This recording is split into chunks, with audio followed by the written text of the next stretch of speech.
యేసయ్యా, నా జీవము మార్గము నీవే మెస్సయ్యా, నా సర్వము సకలము నీవే యేసయ్యా, నా జీవము మార్గము నీవే మెస్సయ్యా. మరువను యేసయ్యా, నిన్ను విడువను మెస్సయ్యా, మరువను యేసయ్యా, నిన్ను విడువను మెస్సయ్యా. నిన్ను వీడను నా యేసయ్యా, నిన్ను మరువను నా మెస్సయ్యా.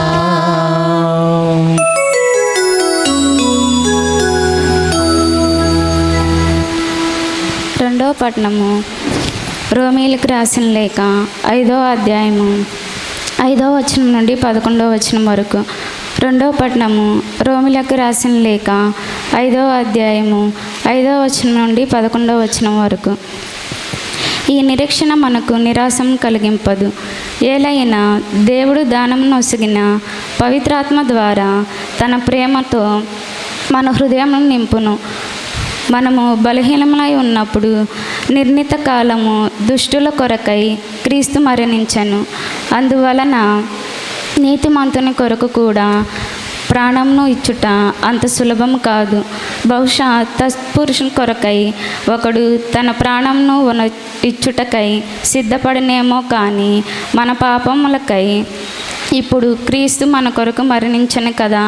ఇట్లు దేవుడు మనపై తనకు ఉన్న ప్రేమను చూపున్నాడు. ఏలైనా రక్తమును ఆయన మనకు ఇప్పుడు దేవుని ఎదుట నీతిమంతమై ఆయనచో దేవుని అనుగ్రహం నుండి ఆయన మనలను ఇంకా రక్షించునో కదా. గతము మనము దేవుని శత్రువులు కానీ ఆయన కుమారుని మరణము ద్వారా మనము ఆయన తన మిత్రులుగా మొనర్చెను. మనము ఇప్పుడు దేవుని మిత్రులు కనుక ఆయన జీవముచే మరియు ఎంతగానో రక్షింపబడును కదా. అంతేకాక మనము ఇప్పుడు దేవుని మిత్రము చేసిన మన ప్రభువును యేసుక్రీస్తు ద్వారా దేవుని అందు ఆనందింతుము. ఇది ప్రభువు వాక్కు. సర్వేశ్వరునికి వందనములు.